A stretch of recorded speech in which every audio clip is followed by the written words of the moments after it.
Olá, gente! Bom dia, boa tarde, boa noite.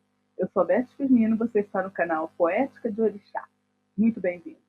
Para quem não me conhece, eu sou Elizabeth Firmino Pereira, sou brasileira, moro em Madrid. Eu sou atriz, arte educadora e doutora em artes cênicas.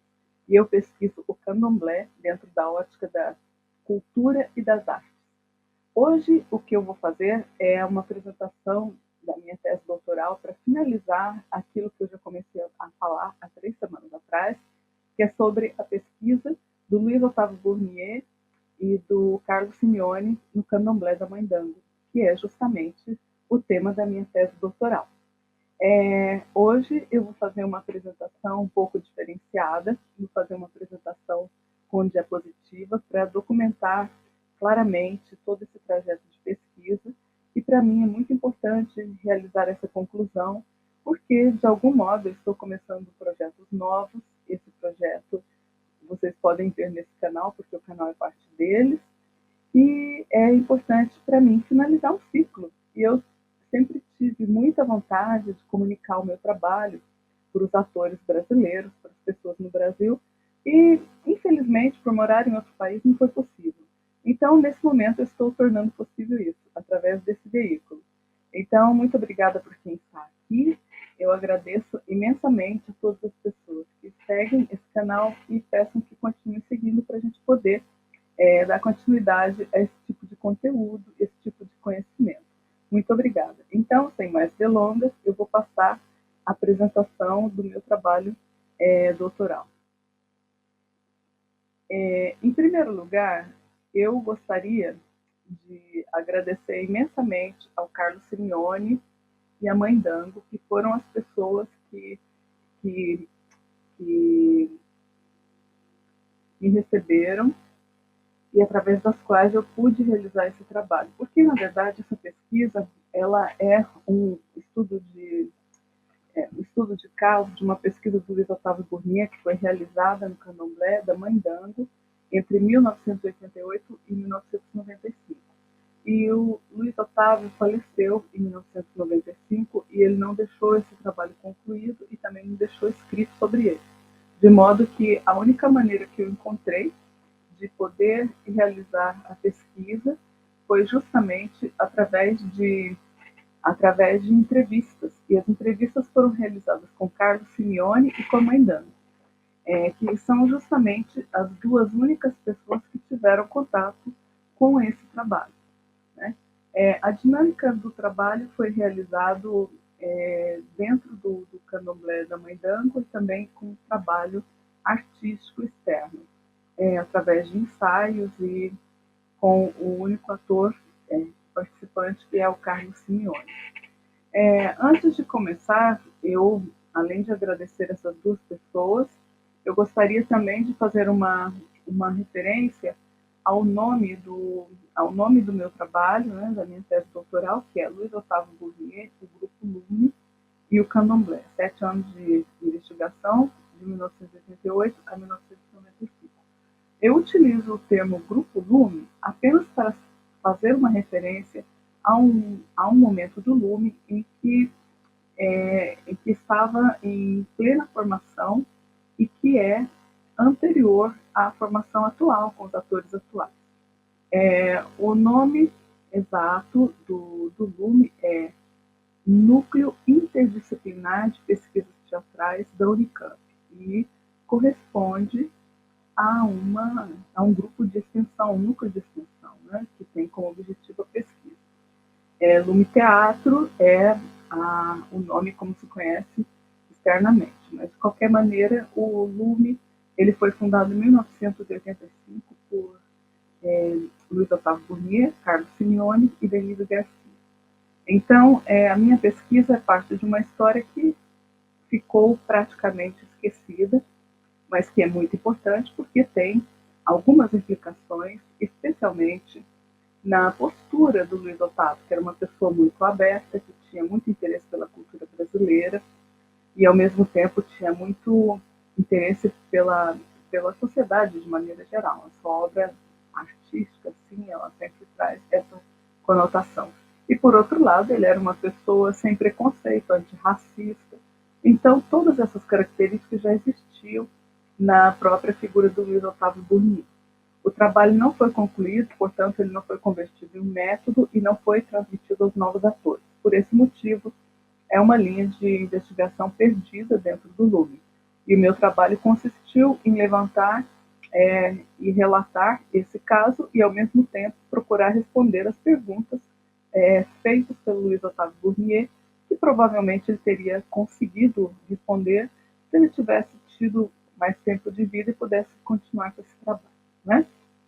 A minha pesquisa em si, ela consiste de um estudo de caso, no qual eu utilizo a mediação histórica, psicossocial e estética, que são frutos da linha de pesquisa do Ângelo Berenguer Castellari, que era o diretor do programa de doutorado em teatro na Universidade de Alcalá, onde eu fui admitida inicialmente e onde eu fiz a primeira parte do doutorado.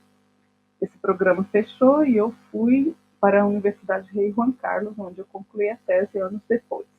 Mas parte desse momento e dessa fase é a presença do Carlos Alba como co-diretor de tese, junto ao Eduardo Blasquez Mateus, que foi o diretor ou orientador.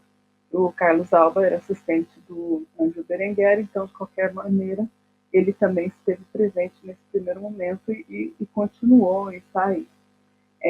A minha abordagem, ela parte do meu trabalho de campo inicial, ou melhor, não só o trabalho de campo, porque eu pesquiso candomblé desde 1988, eu tive uma pesquisa na mesma cidade, de modo paralelo, não era o mesmo trabalho, não era o mesmo candomblé, e eu sou uma pessoa iniciada, me iniciei em 1990, também sou ebome, mãe de santo, porque eu fiz as minhas obrigações e tudo mais. E eu sempre, a obrigação de 7 anos, recebi DECA e tudo mais.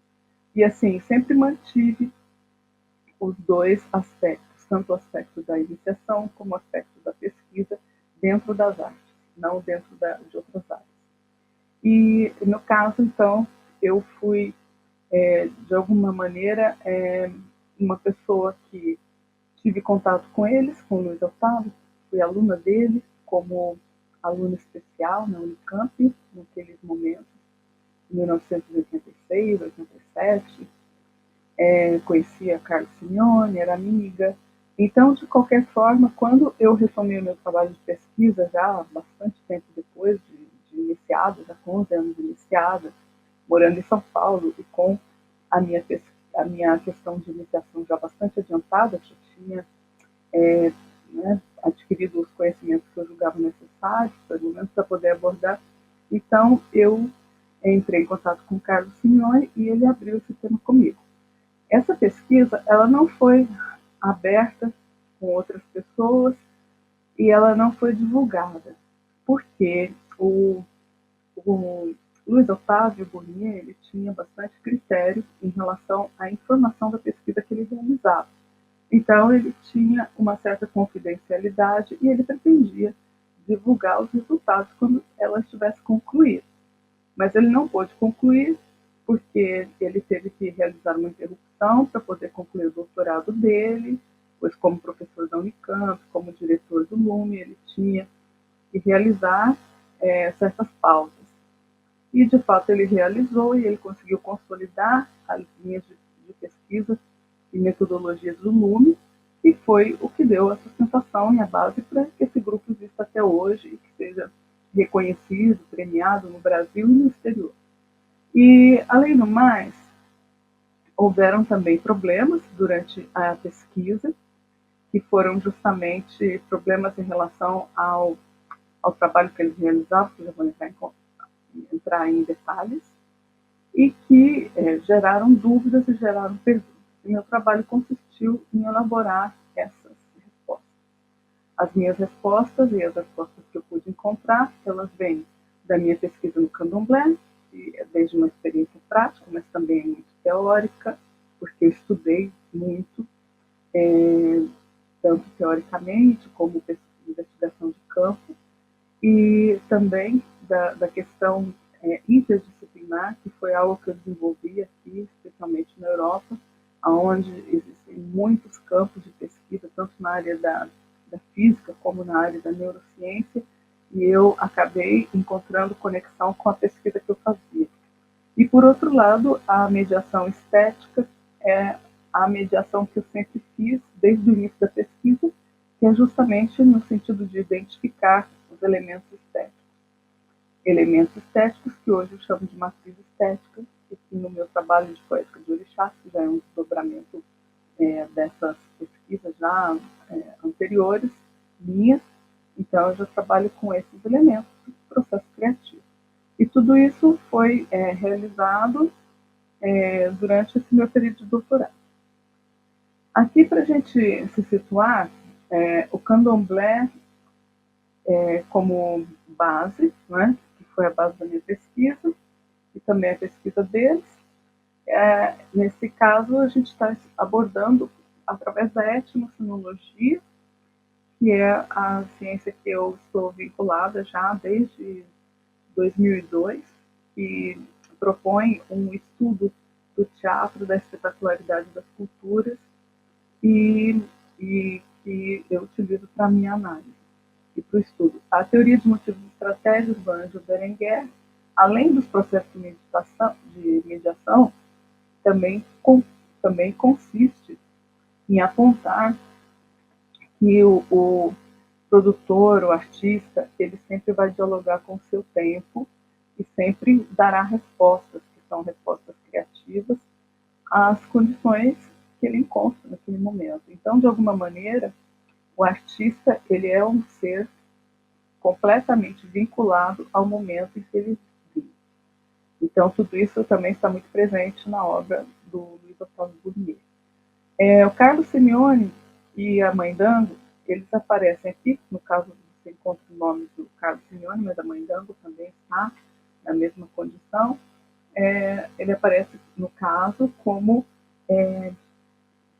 fonte de primeira mão, porque para essa pesquisa eu me vali das entrevistas com o Carlos Simeone, que foi quem trabalhou com o Luiz Otávio, e das entrevistas com a Mãe Dango, porque não havia nem material registrado, como digo assim, anotações, nada, não havia nada assim.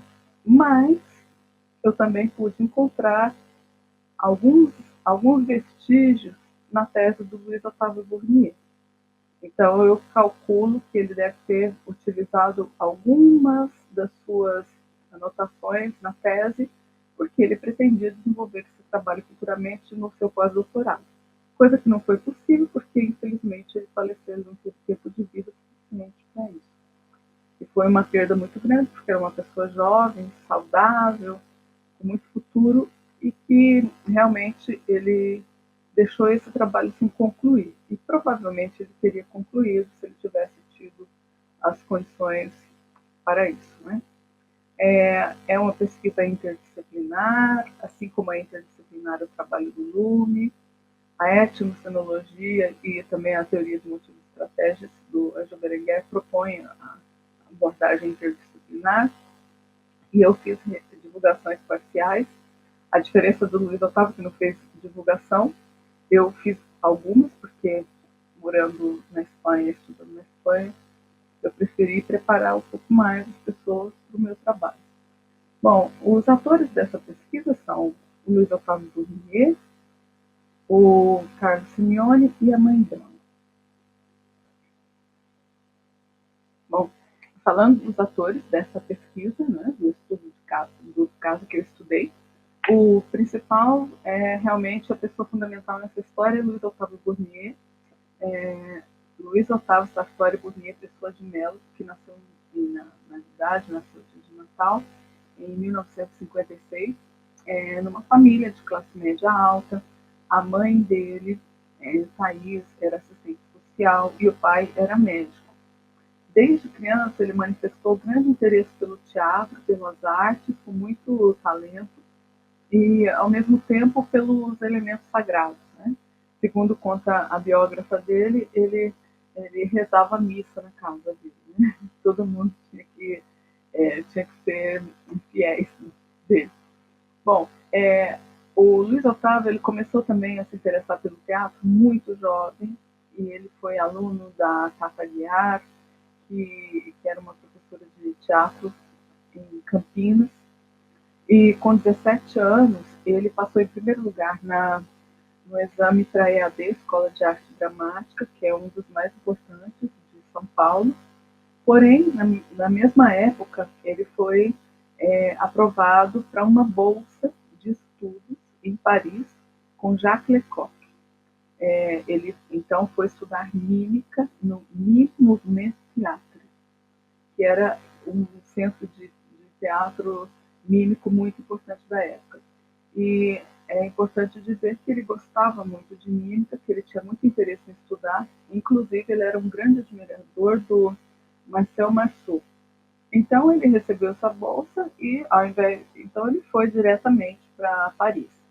Mas ele tinha como propósito ser aluno do Marceau, porque ele já observava os gestos e toda a mímica do Marceau e já fazia também seu próprio treinamento com as imagens que ele tinha acesso.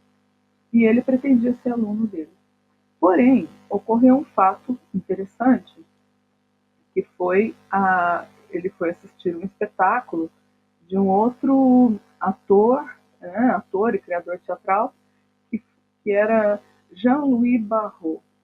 E Jean-Louis Barrault é uma figura muito interessante no teatro francês.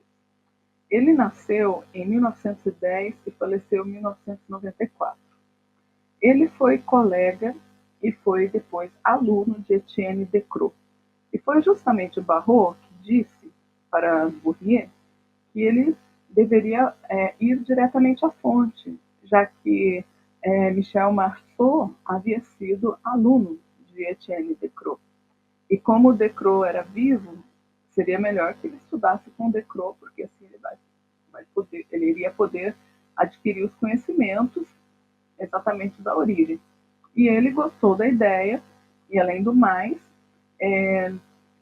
Jean-Louis Barrault lhe deu uma carta de apresentação para que ele fosse apresentado a Decroix, que o aceitou como aluno, já das últimas turmas. E ele foi aluno de Decroix entre 1976 e 1979. Foram 3 anos. Por falar de Jean-Louis Barrault, é uma figura muito interessante porque tanto Decroix como Barrault foram alunos de Jacques Coupeau. Realmente, essas pessoas que viviam nessa época em Paris, mais ou menos a década de 50, 70, 80, isso tudo ocorreu na década de 70, eram pessoas que conviviam entre gerações de grandes criadores. Por exemplo, o Jacques Coupeau, que nasceu em 1879 e faleceu em 1949, e que foi onde, né, Decroix começou a sua carreira artística, e também Barrault e tantos outros. Ele era amigo de Picasso, amigo de Isadora Duncan. Então, pessoas que conviviam entre gerações, uns mais jovens, outros mais velhos, outros da mesma idade, e assim eles transformaram o teatro. O Jean-Louis Barrault, por exemplo, ele também tinha amizade com Edward Gordon Craig, que foi um dos inovadores, tanto na cenografia como na iluminação teatral. Gordon Craig teve uma vida bastante longa, ele nasceu em 1872, morreu em 1966. Então ele teve tempo para ter filho com Isadora Duncan, ele teve tempo para ter contato com Jean-Louis Barrault, para ter contato com Peter Brook e também com outros tantos importantes da época, né? E Luiz Otávio Bourrier, ele teve a vantagem de entrar nesse círculo e de conhecer grande parte dessas pessoas que eram inovadores do teatro naquela época. E assim, também ele ingressou na Universidade de Paris, onde cursou estudos teatrais e permaneceu em Paris ao todo em torno de 7 anos. Durante esse período, ele ainda fez algumas incursões no Brasil, inclusive com espetáculos. Inclusive, um deles, bastante destacável, é Macário, que ele realizou com a técnica da mímica e que tinha uma preocupação social muito importante. Então, já demonstrava já essa preocupação e esse interesse pela cultura brasileira. E retornou ao Brasil, Bournier retornou ao Brasil mais ou menos em 83, 84, e nessa época ele começou a dar oficinas, workshops.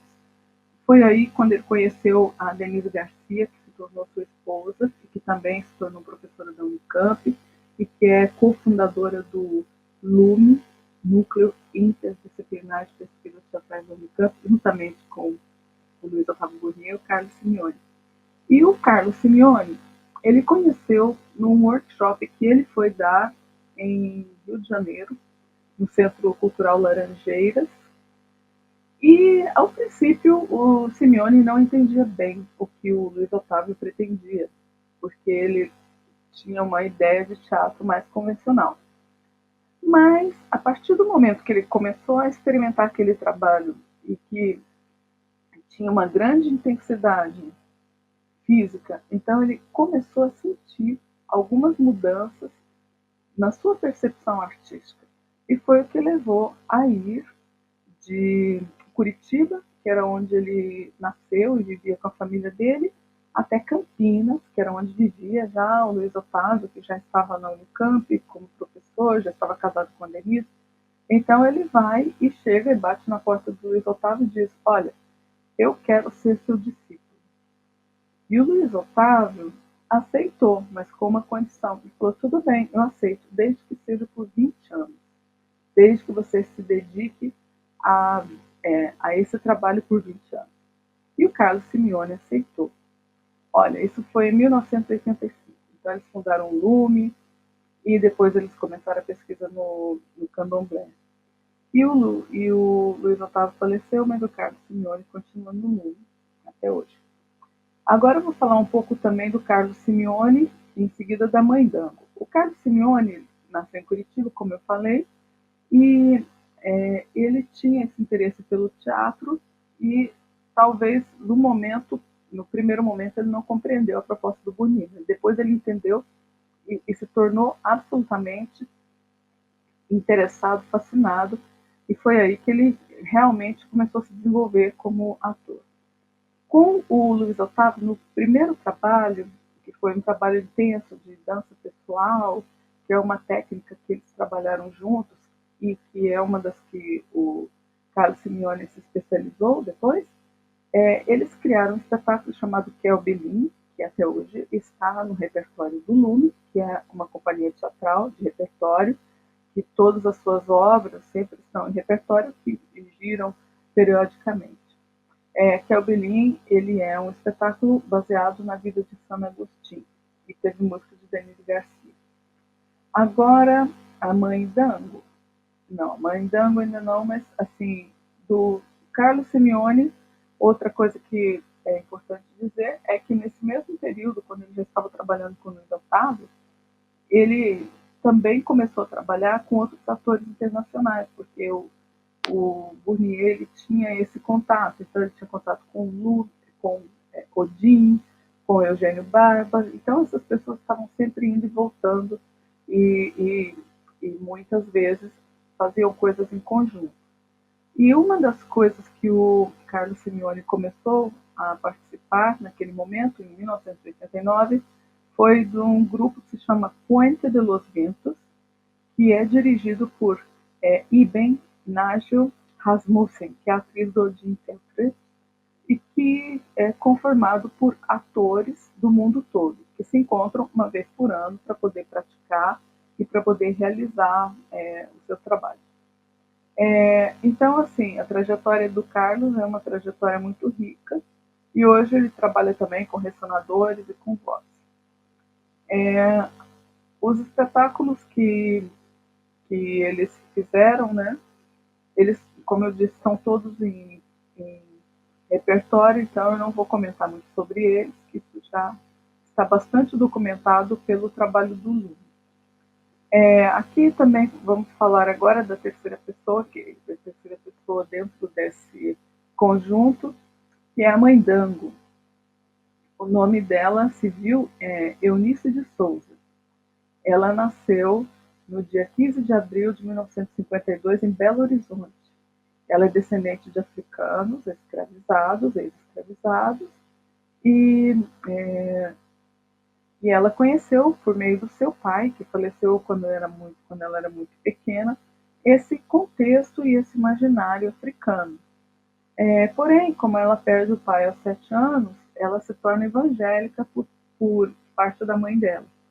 E isso acaba mudando, né, a vida dela, porém, ela começa a manifestar vários problemas de saúde, depressão e coisas assim.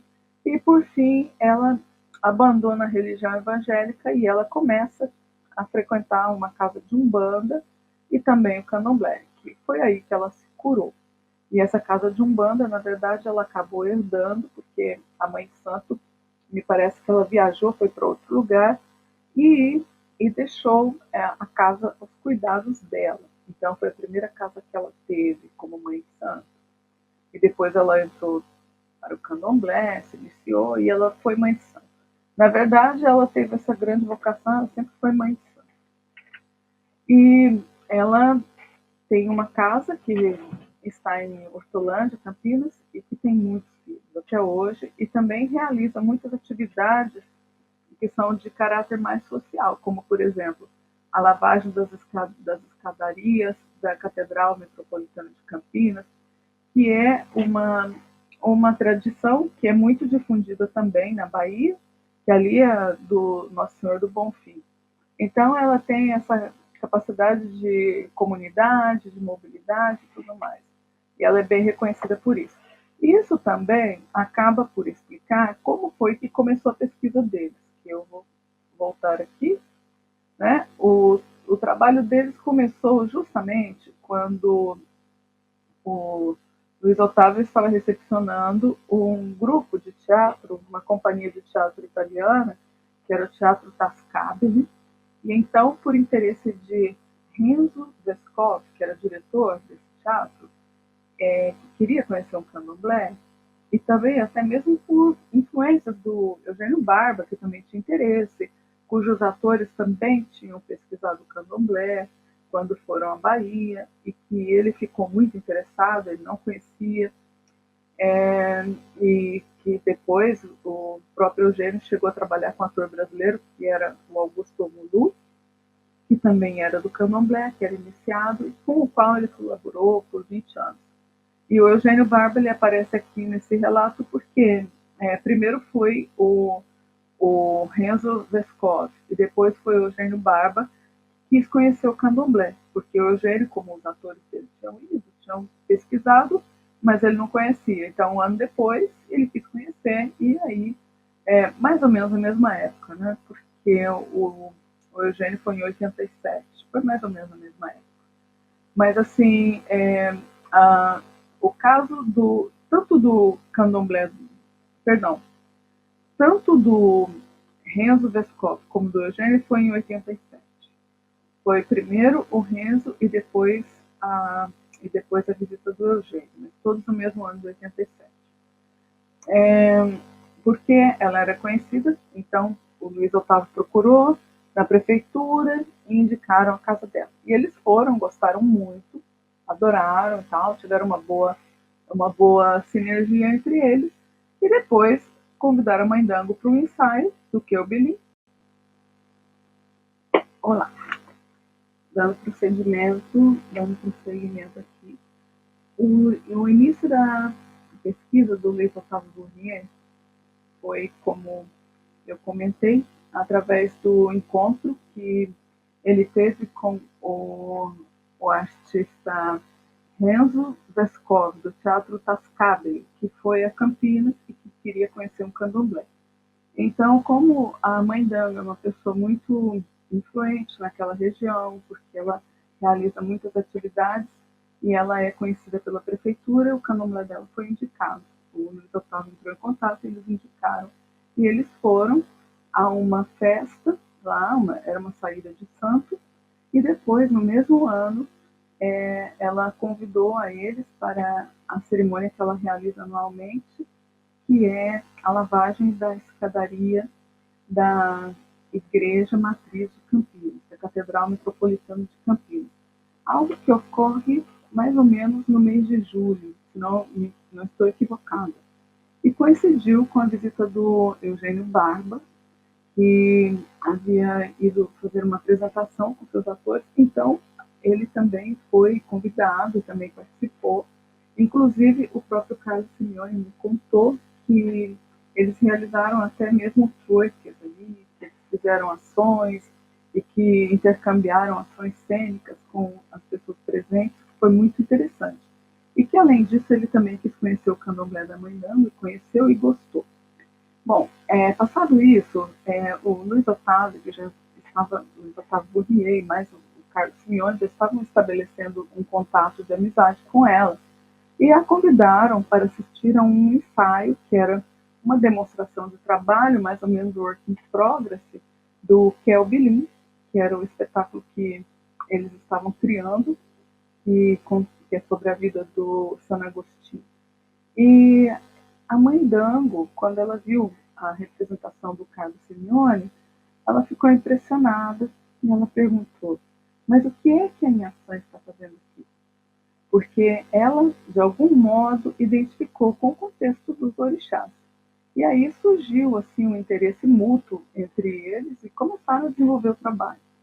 A dinâmica de trabalho de pesquisa deles era uma dinâmica muito parecida ao que se faz na antropologia, com observação participante, onde eles participavam da casa ativamente, eram frequentadores, eram filhos da casa. O Luiz Otávio Bournier, ele era Ogã, que é uma autoridade, ele não entrava em transe, e o Carlos Simeone sim. E como o Carlos Simeone entrava, então ele era Bian. Em algum momento, ele necessitou fazer um bori, que é um ritual para preparação mesmo, um ritual dado ao ori, a cabeça, para preparação espiritual para esses estados de transe que ele já vivenciava. Isso era dentro do candomblé, no qual eles permaneceram por muitos anos. A pesquisa durou 7 anos, mas desses 7 anos, os 2 últimos anos foram de afastamento, devido à tese doutoral do Luiz Otávio. Porém, durante 5 anos, a atividade foi muito intensa, dentro do que cabia. Né? Inclusive, o Luiz Otávio foi suspenso como Ogã, ou seja, ele recebeu o cargo. No caso da dinâmica deles de trabalho, fora do candomblé, a dinâmica do trabalho na sala de ensaio, é interessante lembrar que tanto o Carlos Simeone como o Luiz Otávio, eles trabalhavam intensamente com o teatro também fora, porque além do espetáculo Kelbilin que eles estavam fazendo, o Luiz Otávio continuava com as aulas na Unicamp e também eles começaram a desenvolver um trabalho específico de pesquisa sobre este campo, que foi mais ou menos a partir de 1988. E essa pesquisa, ela consistia em trabalhar, como eles já haviam trabalhado antes, com a questão da dança pessoal, que era com a memória corporal do Carlos Simeone, do que ele vivenciava, do que ele experimentava, que já formava parte mesmo do que ele estava elaborando. Então, eles começaram a trabalhar com isso. Enquanto trabalhavam com a energia de Yansan, que é o primeiro orixá e tudo mais, ele não teve problema nenhum, sentiu uma fluência enorme. Mas os problemas iniciaram quando ele teve uma mudança na própria energia dele, e ele começou a manifestar um pouco as energias de Oxóssi, que era o segundo orixá dele. E ele já não podia mais trabalhar. Então aí já realmente eles tiveram um bloqueio enorme. E em função disso, em função também do fato de que o Luiz Otávio Bournier tinha que fazer a sua tese doutoral, então ele pediu um afastamento, que foram de 2 anos, e ele realizou a tese que foi para estabelecer as bases de trabalho do NUM, que é o que vigora até hoje e tudo mais, e realmente foi um investimento muito interessante. E os planos dele era justamente de retomar essa pesquisa assim que ele terminasse o doutorado, para ele poder reutilizar no pós-doutorado. Isso está muito claro na tese dele. Eu li e reli várias vezes e pude identificar algumas indicações que ele faz, dizendo que ele realmente queria trabalhar com esses elementos. Então, dá a entender que ele iria trabalhar. E segundo me informou o Carlos Simeone, alguns dos planos que ele tinha era de trabalhar com diferentes energias e diferentes orixás, diferentes pessoas, e o que ele pretendia era criar um método que pudesse ser aplicado para outros atores. E esse método ele poderia ser tanto um método individualizado ou ainda talvez um método que possa haver uma variação, uma oscilação e tudo mais. Mas esses planos ficaram truncados porque não houve uma conclusão, então o trabalho dele de ator, o trabalho de ator não, de diretor e de criador, o trabalho metodológico que ele utilizava, que está na metodologia do Lume, era justamente aquele trabalho de fazer a pesquisa cênica e depois da pesquisa feita, já levantados os materiais, já se faria o processo de limpeza, que é o que ele fazia, que também o Grotowski fazia, que no caso do Grotowski era via negativa, de excluir aquilo que era excessivo, e que também o Decro fazia, né? Que ele também tinha essa necessidade de limpar, de ter o seu material o mais limpo, o mais elaborado possível. Então, isso formava parte já do trabalho. E, depois disso, provavelmente experimentar com outros atores antes de concluir como método, a ponto de poder ser transmitido para outras pessoas. E como esse processo não se realizou, então não se converteu em método, e como ele também não divulgava antes, isso não foi falado com outras pessoas, não foi comentado, não foi divulgado, e por isso essa pesquisa ficou praticamente perdida. A única pessoa com quem ele trabalhava era o Carlos Simeone, que foi a pessoa que abriu esse tema comigo. E nós começamos a pesquisar, a investigar. Porém, é importante notar, é importante frisar que o Carlos ele não conhecia totalmente o que o Bournier pensava a respeito, porque ele mesmo coloca o próprio Luiz Otávio na própria tese dele, ele explica claramente que quando ele trabalha com os atores, quando ele trabalhava com os atores, ele não dizia totalmente o que ele queria. Ele não expunha totalmente as ideias ou as hipóteses que ele tinha, porque ele não queria influenciar aquele ator. Então, o Carlos trabalhou com ele durante todo esse tempo dentro dessas prerrogativas. Era o método de trabalho dele, ele já estava acostumado.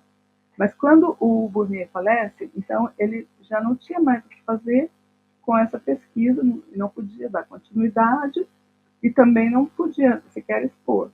E quando eu procurei em 2003, já há muitos anos, quando tinha uma bolsa de iniciação da FAPESP, de iniciação científica, uma bolsa de pesquisa, e eu estudava no Instituto de Artes da Unesp, então eu entrevistei e nós retomamos esse assunto. E foi quando, por primeira vez, esse assunto foi divulgado.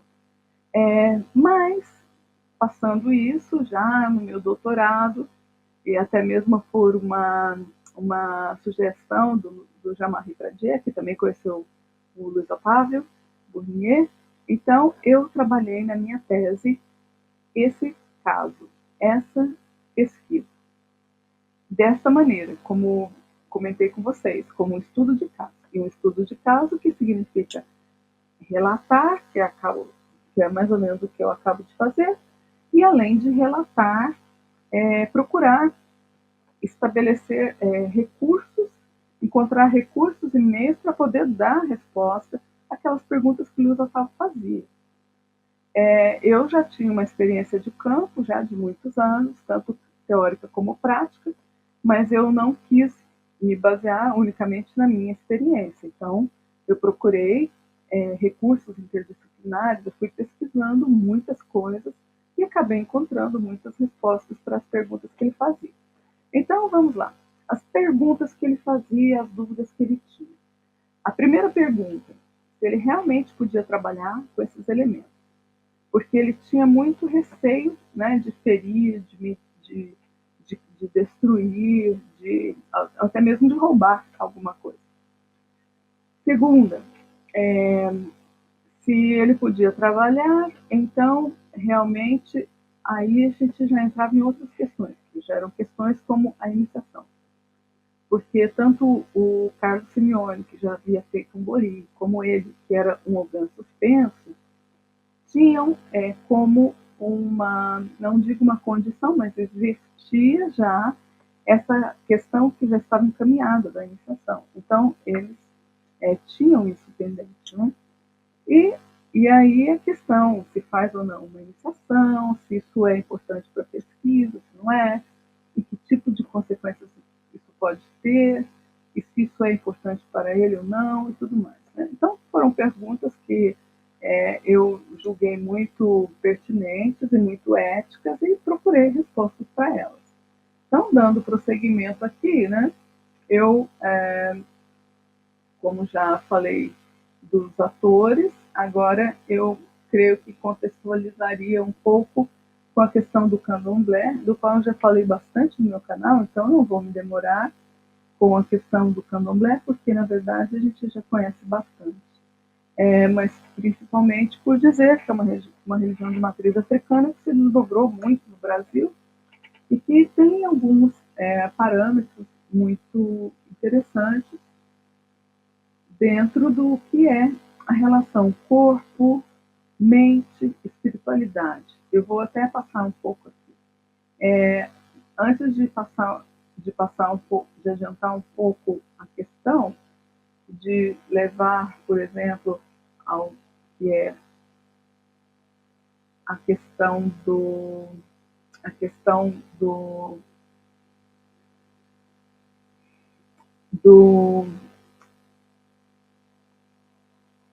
da reafricanização, né, que está muito presente aqui no trabalho do Pierre Berger.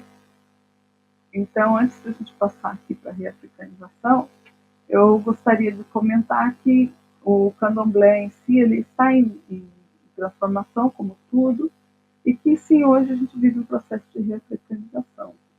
Parte disso é, por exemplo, o que a gente tem na casa que eu frequento desde 1998, que é uma casa africana de origem Belcutá. Essa casa ela foi fundada pelo Sikiri Salame, que é o Baba King, e ela tem a sede em Mongaguá, no interior de São Paulo, mas também ela tem um desdobramento. E, então, o xamanismo, o candomblé, é alguma coisa muito moderna e está muito presente nas sociedades atuais.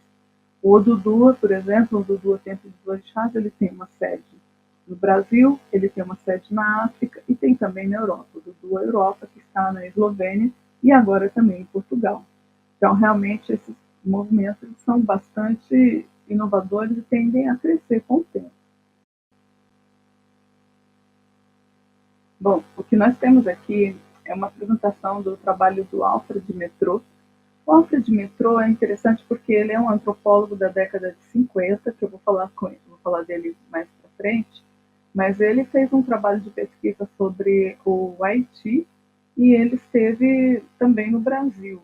Ele tinha correspondência de amizade com Roger Bastide. E aqui aparecem figuras de ladris, como essas figuras que são femininas, e aqui uma figura de Xangô, e aqui o orixá Xangô. E é interessante porque ele mesmo notou que existia uma semelhança. Então, ele, por exemplo, falava de um proto-mediterrâneo, que é um termo que ele utilizava, não é meu esse termo, mas de qualquer maneira o que ele queria dizer é que existiam relações culturais e vínculos culturais entre a África e a Europa, e que se comunicava através do Mediterrâneo, que é completamente diferente do que a gente tem, por exemplo, de ideia da África hoje, né, depois do processo colonialista. Outro autor que também é muito interessante nesse sentido estudar é esse aqui, que é o Frank Snowden Jr., que foi o primeiro professor negro dos Estados Unidos. E o professor Frank Snowden, ele trabalhava com a questão do afrocentrismo. E ele realizou muitas viagens e muitos estudos dentro da história da arte na região do Mediterrâneo para realmente constatar que as pessoas, havia muitas pessoas negras, muitas pessoas mestiças, e que não havia racismo. Isso é interessante, porque o racismo em si, ele é uma questão moderna, né? Ele é pós-colonialista. E então, seguindo dentro dessa mesma linha do que a gente coloca, aqui a gente encontra, eu disse que ia comentar outra vez do Alfred Metrô, para comentar do Bertrand Hell. Bertrand Hell é um antropólogo francês que foi o curador da exposição Maestros do Caos, e é muito interessante porque ele retoma esses, esses três antropólogos que foram tão importantes para essas pesquisas ligadas ao ritual, como foram Alfred Metrô, com o culto de Vodun, foi Michel Lévy, que estudou o culto do Zar na Etiópia, e o Roger Bastide, que estudou o candomblé no Brasil. E é interessante notar que esses três tinham muita coisa em comum. Além deles estudarem essas vertentes de origem afrodescendente, esses rituais, eles também viam uma certa teatralidade nesses elementos. E eles já estavam nessa linha de pesquisa, e isso tudo é muito interessante para os atores, porque na realidade, quando a gente começa a pesquisar os rituais, a gente começa a pesquisar porque identifica esses elementos aí. E o que ele fala, o que ele chama de teatro vécu, ou melhor, drama fabuloso, era como eles chamavam essa relação entre o ritual e a espetacularidade. Eles falavam que existia um certo caráter espetacular no ritual. E que, além disso, o xamã ou o sacerdote, a pessoa que, ou iniciado, ele era uma pessoa que sugeria a existência de várias realidades. E, de alguma maneira, ele propunha uma situação para aquelas pessoas. E essa situação, ela sempre levava a uma solução de algum problema, ou mesmo a um processo de cura. Então, ele aproxima esses conceitos, isso já digo ele, o Bertrand Hell, aproxima esses conceitos atualmente da física quântica. Por isso, a exposição que ele organizou se chamava Maestros do Caos, porque é uma das questões importantes, e para mim também foi revelador, porque é, é como responde a questão da iniciação, que é uma das perguntas do Luiz Otávio Bournier, que é uma das perguntas importantes da pesquisa dele. E o Bertrand Hell, com essa pesquisa, ele fala que o xamã, o sacerdote, ele não é uma figura fácil de classificar. Ele está entre o artista, está entre o poeta, e ao mesmo tempo ele estabelece uma relação de equilíbrio das energias e de reequilíbrio dentro de uma relação de termodinâmica, que também é um outro conceito da física. E que essa é a função do xamã, e que para que ele possa realmente atingir esses objetivos, ele tem que, em primeiro lugar, dominar o próprio caos interior. E a partir do momento que ele é capaz de dominar o próprio caos, ele pode cumprir a sua missão de cura. E também diz, né, esse mesmo antropólogo, o Bertrand Hell, que o xamanismo ele é extremamente moderno. Tanto é moderno que ele está em todas as culturas e todas as religiões, que ele é transversal. Então, o estudo dele é muito interessante. Eu vou deixar o enlace do vídeo, o link aqui, vocês podem ver a entrevista dele. E para mim também foi revelador em vários aspectos, porque realmente a pesquisa no teatro, ela parte por esses âmbitos. E outra coisa que ele falou, que também guardei com muita atenção, a questão de que houve um câmbio de paradigma na antropologia francesa. Ele diz francês, mas isso também nos afeta, vou dizer por quê. Quando o Lévi-Strauss trouxe a antropologia estruturalista. E o estruturalismo Lévi-Strauss, justamente, ele cambia o foco. O foco que antes estava no sujeito, e no sujeito, em todas as suas manifestações, inclusive as manifestações xamânicas, as manifestações espetaculares, esse foco ele passa diretamente ao antropólogo, que também ganha a incumbência de organizar esse discurso através de uma narrativa. Então, a pesquisa do antropólogo, ela ocorre no campo, mas a elaboração do trabalho, realmente, ela ocorre dentro da narrativa que se desenvolve depois. O que é bastante complexo e, às vezes, até mesmo discutível, como a Margarita Delvalme coloca no seu livro, no livro organizado por ela, que é a Margarita não, alguns dos autores que estão dentro do livro da Margarita colocam a importância da ética dentro das pesquisas antropológicas. Inclusive, é a relação com sujeitos como objeto de pesquisa, que podem levar a problemas. Então, tudo isso é interessante, e eu digo que não diz respeito diretamente, porque o Claude Lévi-Strauss, ele foi o fundador das ciências sociais do PCLEST da USP, ou seja,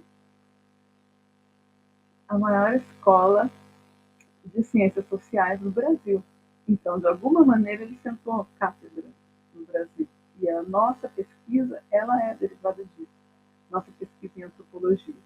O que para a antropologia pode ser muito interessante, mas para o estudo que a gente está fazendo, que a gente pretende fazer de artes cênicas, não é. Então, aí a gente já se encontra com esse pequeno paradoxo aí, quando você vai pesquisar, porque a narrativa, ela não nos vale, porque o nosso trabalho não é simplesmente narrativo, muito pelo contrário, nosso trabalho é de absorver esse conhecimento, de reelaborá-lo. E essa reelaboração, ela passa pelo corpo. E o corpo, ele é um território, não só um território sagrado, como é dentro do candomblé, mas também é um território que abriga muitas energias, muitas formas de interação, que também são trabalhadas muito claramente dentro do candomblé, que eu vou passar agora a diapositiva para vocês, para a gente ver, né? Porque, por exemplo, dentro do candomblé, a gente tem muito forte a questão do ori, ou a cabeça.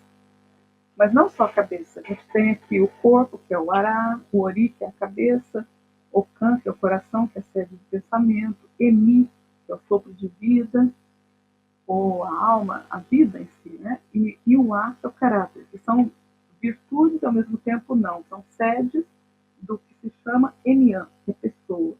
Ou seja, dentro da cosmologia iorubá, a própria noção de pessoa, ela não é uma única coisa, e sim uma união de coisas, uma união de fatores. Então, tem a cabeça, tem o corpo, tem o coração, que na verdade representa não só os sentimentos, mas também os pensamentos, tem a questão mesmo do sopro de vida, da espiritualidade, e tem a questão do caráter, que é algo que pode ser educado, trabalhado através de um comportamento. Então, por aí se nota que quando um pesquisador de arte cênica entra num terreiro ou num lugar para pesquisar, ele não entra simplesmente com a sua cabeça, ou seja, com o seu ori, para absorver aqueles conhecimentos de maneira intelectual, para elaborar de maneira intelectual. Ele entra com o corpo todo. E essa questão de entrar com todo o corpo, ela implica também um estado de maior permeabilidade, vulnerabilidade, permeabilidade a todo aquele contexto, a todo aquele ambiente. Então, se você não tem isso contemplado na sua pesquisa, não tem a ideia de que isso pode ocorrer, você já começa com uma prerrogativa equivocada. Aí está. Porque quando a gente fala de paradigmas, a gente fala de estabelecer também protocolos, de estabelecer também métodos que sejam eficientes. E o método nunca vai ser eficiente se ele nega a realidade. É muito claro isso. Se o método não está de acordo com a realidade, então ele não vai servir. Por exemplo, não precisa nem exemplo, acho que já está bastante claro, né? Então a diferença é essa, que nós entramos com muito mais elementos e cada um deles necessita ser trabalhado e necessita ser cuidado, porque não é só questão de trabalho, também questão de cuidado. Outra coisa também, né, aí a gente entra na questão do cuidado, é que as religiões como candomblé, estruturas de rituais que têm um processo de iniciação e que têm um processo de organização interna muito mais complexo do que parece, elas também trabalham com elementos de saúde, como, por exemplo, o Ogum, que seria a medicina e magia. Elas trabalham com a questão da energia, que é o axé, que seria basicamente a questão da termodinâmica, e também é trabalhado através do ebó, porque o ebó ele tem a ver com esse processo de intercâmbio. Os oráculos, que tem a ver com tudo que é questão de previsibilidade, mas ao mesmo tempo a questão de você imaginar que não estamos falando apenas uma única realidade, ou seja, de possibilidades, multi-realidades. A questão do ofó, que é a palavra, ofó, oxé, que é a palavra e que é importante que essa palavra seja harmoniosa, verdadeira, responsável, porque a palavra tem um peso, ela não é somente um elemento que não tenha peso, ela tem muito peso dentro dessa sociedade, porque são sociedades da palavra. Então, quando você vai pesquisar nesse contexto e a sua interação, o seu grau de interação é maior, então realmente você vai estar mais exposto a tudo. Então, precisa ter, primeiramente, essa consciência para poder se prevenir, se precaver e tudo mais.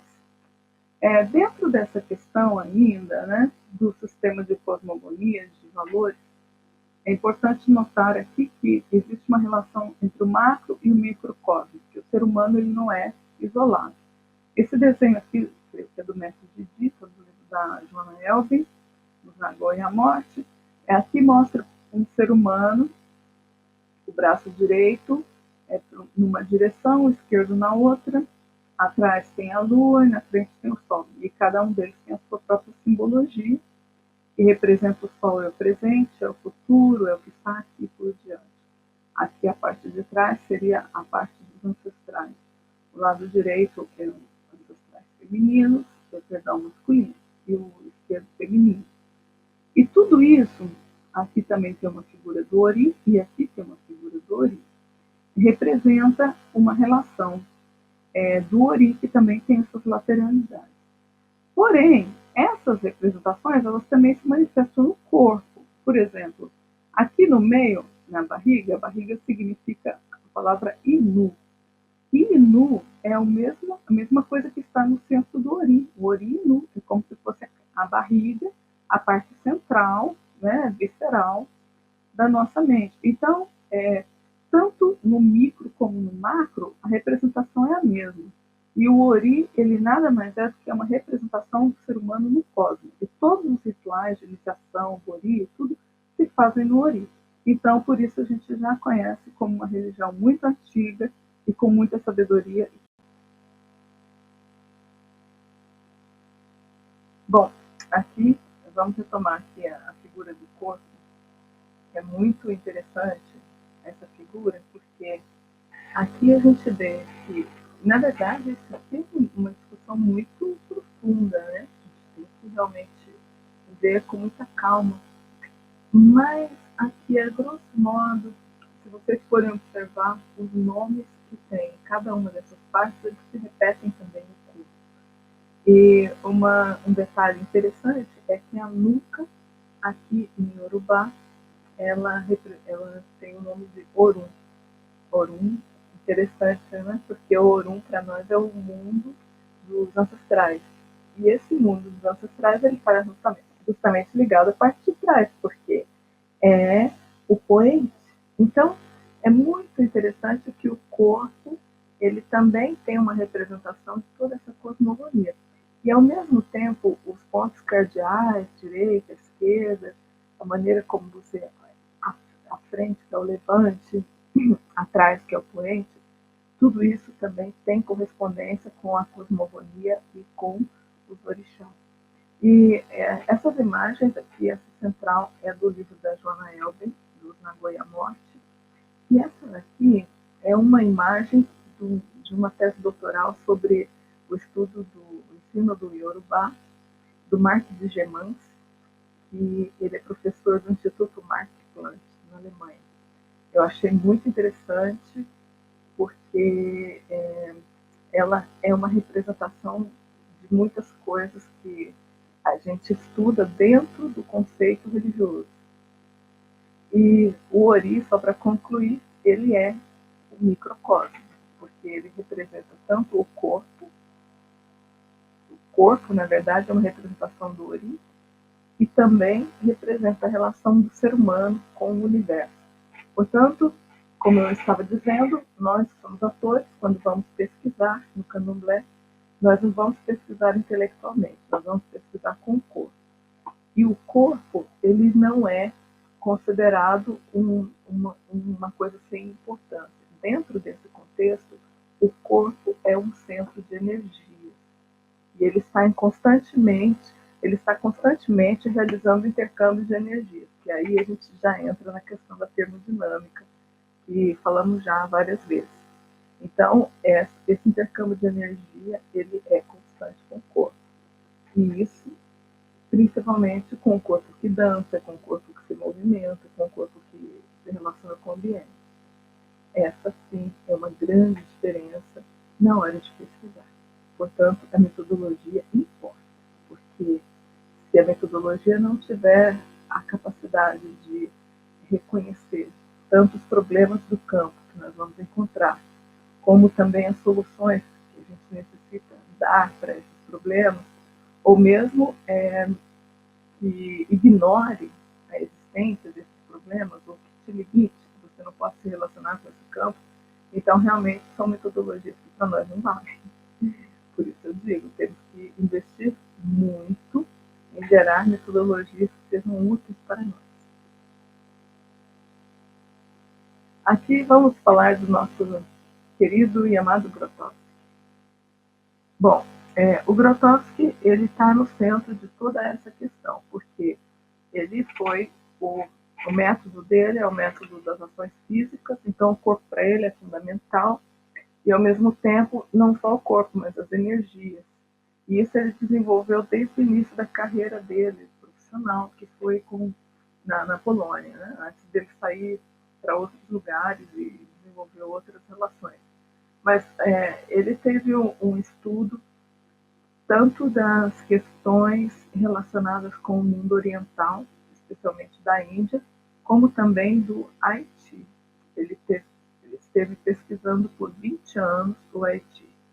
E não só pesquisando o Haiti, como, na verdade, quando eu digo pesquisando Haiti, me refiro às pesquisas dele em relação aos rituais voodoo, que era o mesmo que pesquisava o Alfred Mitrou.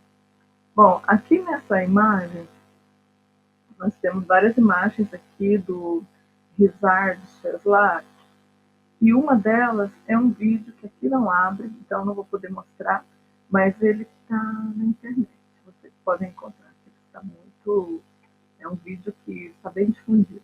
E aqui, se vocês forem ver, os movimentos que ele faz são movimentos que equivalem a uma serpente. E a serpente, ela é. No Brasil, a gente conhece como Xumaré, que é o mesmo orixá da mãe Dama. E no culto do voodoo haitiano, que é justamente um dos orixás, ou melhor, de dos voduns mais importantes, se chama Dambalô, que é muito conhecido. Então, nessa época, o Grotowski já fazia a pesquisa dele no Haiti. Tanto é assim que, mais ou menos em 72, eu vi em algum dos livros dele, ele recebeu pessoas do Haiti, ou seja, atores, ou melhor, não eram atores, eram pessoas do culto, que ele levou para a Polônia para que eles mostrassem um pouco do que eles faziam, e foi tudo muito interessante. Agora sim, essa foto eu acho ótima, que aqui nós temos o jovem Grotowski, muito alegre, e o seu irmão, Casimir. Essa foto foi tirada pela mãe deles, na época da guerra, eles eram crianças, né? E aqui essa foto eu faço questão de mostrá-la porque ela ilustra A relação entre os dois irmãos sempre foi muito forte, mas devemos considerar um fator importantíssimo que a gente desconhece, pelo menos eu desconhecia, demorei para entender. É o fato de que o irmão do Grotowski, ele é físico quântico. Ele era vivo até pouco tempo. Eu não sei atualmente se ele continua vivo ou não, mas quando eu terminei a tese, ele estava vivo sim. Ele foi professor da Universidade de Jagiellonii, na, na, na Polônia, e a especialidade dele é a termodinâmica.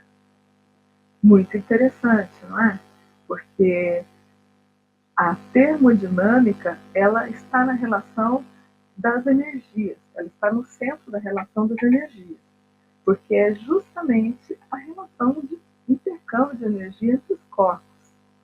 No caso da física quântica, a gente imagina que isso seja importante para os intercâmbios entre elétrons e prótons e tudo, e que provavelmente deve estar também em tudo que eles fazem de processamento aí desses elementos, até mesmo da bomba atômica, provavelmente. Né? A termodinâmica está presente ali. Mas a termodinâmica também está presente nos rituais. Ela também é um elemento importante quando a gente fala de xamanismo, porque, como comenta o Bertrand Russell, o xamã ele é alguém que tem que ter a capacidade de contrabalancear essas energias. E aí está a termodinâmica, que é justamente o que ele comentava que eu também estou de acordo, de que o xamanismo, de que as religiões que trabalham com esses elementos, elas são ultramodernas. Porque o que hoje a gente está vendo na física quântica é exatamente o que já se trabalha nessas práticas há muito tempo. Então, o Grotowski tinha conhecimento disso, e por isso que eu gosto muito dessa foto, porque mostra que, na verdade, ele sabia muito bem o que ele estava falando, o que ele estava falando, o que ele estava fazendo, e quem não sabia realmente éramos nós. Então, muito interessante, né? Ainda continuando dentro da questão do Grotowski, aqui tem a carta desse irmão dele, do Casimir, que é uma carta que foi publicada pelo Jean-Marie Pradier, que está num livro um livro que foi publicado sobre o Grotowski, que reúne vários textos, que é muito interessante.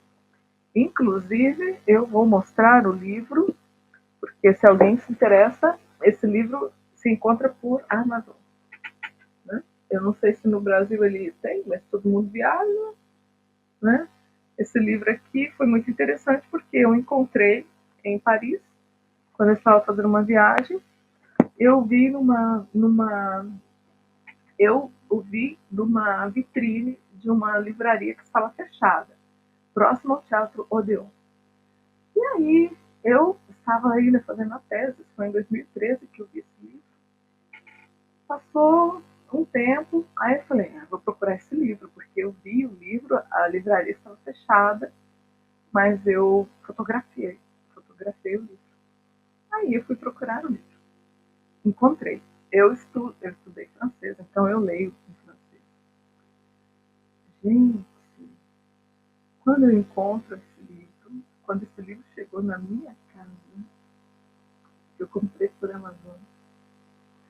Aí o que eu descobri? Eu descobri tudo isso, inclusive o Jean-Marie Pradier foi quem publicou a carta do irmão do Grotowski. Eu não tinha nenhuma ideia, ele nunca comentou isso. E provavelmente, se eu tivesse sido mais rápido, eu teria terminado a tese antes, não teria conseguido incluir. Mas como eu sou um pouco lenta, eu tive tempo de incluir. E foi muito interessante. Eu vou falar sobre o Grotowski ainda um dos dias nessa live, mas foi muito interessante. Eu acho que o meu Oxóssi, ele está bem agitado. Agitado não, ele está bem maroto. Ele ficou muito maroto nessa pesquisa, porque ele ficou só esperando atrás da moita para as coisas aparecerem. E quando apareceram, ele foi lá e capturou todas. Porque eu até publiquei uma cópia e tudo, e claro, eu enviei uma cópia para o professor Jean-Marie Pradier, Mas realmente ele deveria ter enviado para mim essa informação, mas ele não deu essa informação, mas eu encontrei. E foi esse livro que eu encontrei, como vocês viram, por acaso, dentro de um final de semana, um feriado, ali estava o livro e a livraria fechada. E aí estava eu fazendo a fotografia, e depois aí estava eu comprando por Amazon. E aí estava eu encontrando dentro do livro um texto do Jean-Marie Pradier e outro do Leszek Kolakiev. E o Leszek eu já conhecia, porque ele esteve aqui em 2011, quando houve um evento sobre teatro laboratório, e foi muito interessante porque tiveram várias conferências. E o Leszek, eu vou falar dele mais para frente, mas eu já vou adiantar aqui. Ele foi assistente do Grotowski na época em que o Grotowski trabalhava com a questão do Haiti. Então, toda a pesquisa sobre o Haiti, o Leszek tinha a informação. E o texto dele também fala sobre o Haiti. Então, foi muito interessante localizar esse livro. E no caso do Leszek, eu tenho também um vídeo que eu vou disponibilizar, que é um vídeo que ele da conferência dele aqui na Restart, que eu usei na minha tese, inclusive porque eu fiz para ele uma pergunta e ele respondeu e ficou registrado. A pergunta é se realmente, na verdade, uma pergunta do Luiz Otávio Burnier, uma das perguntas que eu estava em busca de resposta, que era se realmente poderíamos trabalhar com esses elementos. Eu perguntei isso a ele e ele respondeu que os rituais estão em constante transformação e que sim, que é interessante trabalhar, que é possível trabalhar, porque como eles estão em constante transformação, também estão em constante diálogo com a sociedade, com os seres humanos e tudo mais. E que de alguma maneira a gente pode trabalhar isso sim. E então eu achei muito interessante e o texto dele está aí no livro, eu acredito que eu cito também, e aí, vamos lá. Essa carta aqui, inclusive, se vocês quiserem, podem até fazer o print. Ela foi publicada no livro, e aqui está citado o livro, e foi publicada no artigo do Jean-Marie Pradier.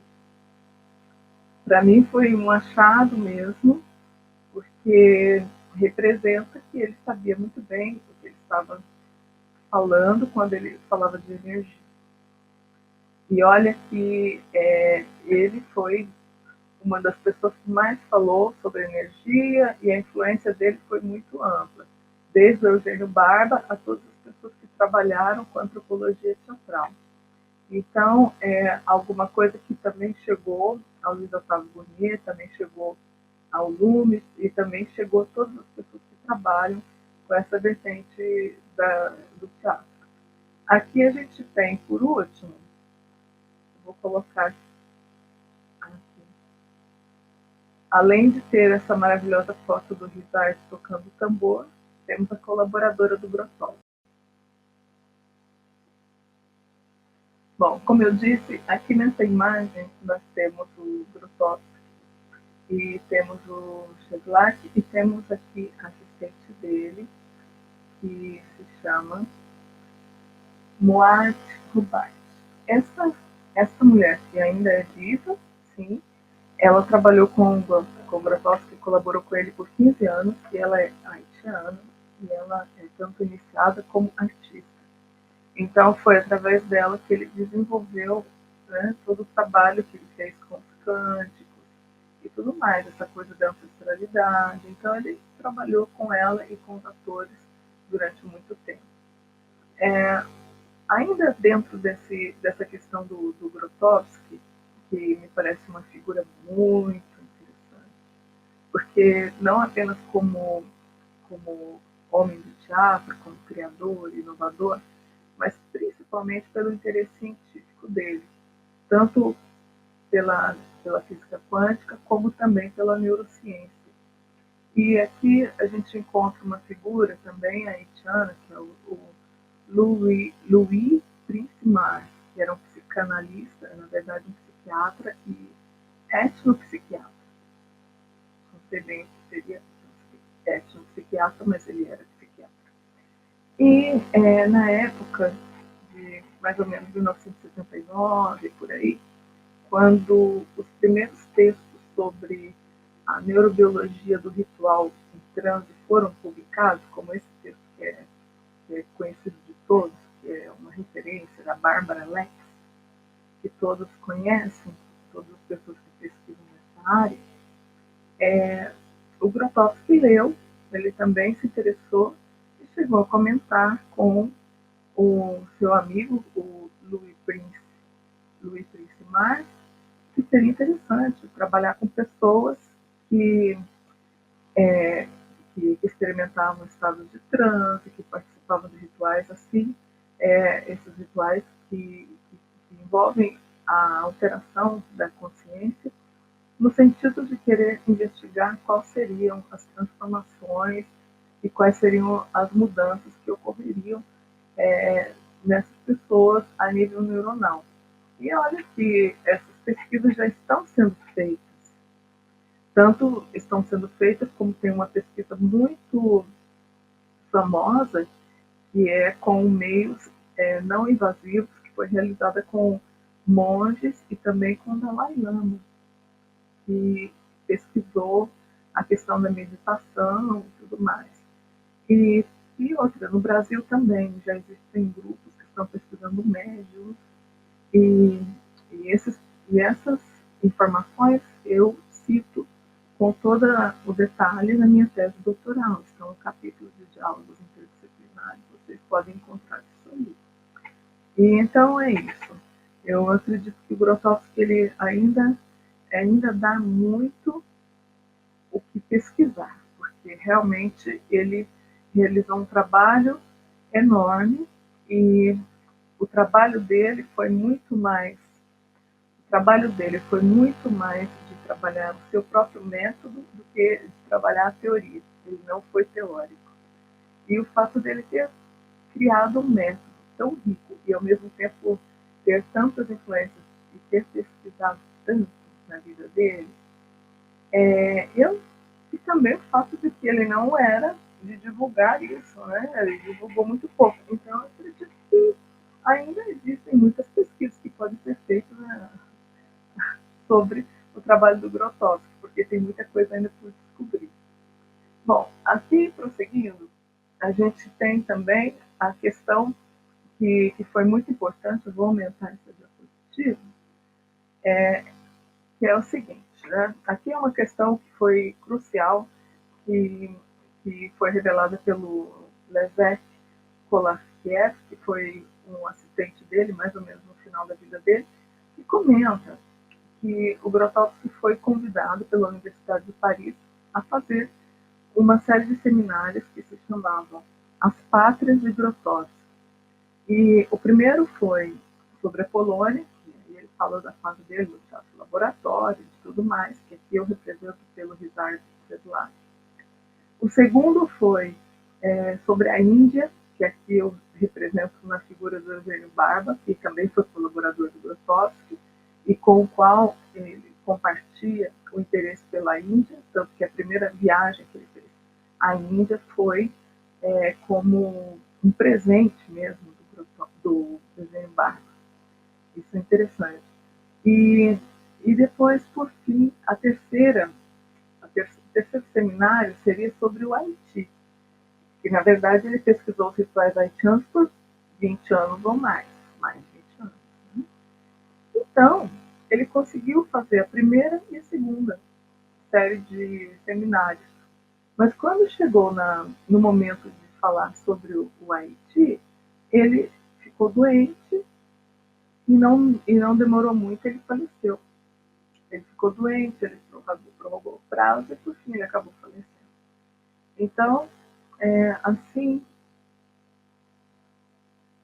nós ficamos sem a informação da referência dele sobre o trabalho com o Haiti. Eu mesma não sabia que ele tinha trabalhado sobre o Haiti, não sabia. Fui saber depois, quando eu já estava aqui. Eu suponho que o Luiz Otávio sabia, porque afinal ele esteve em contato com o Grotowski em Irvine em 91. Em 91 ele estava trabalhando com aquela colaboradora que era haitiana.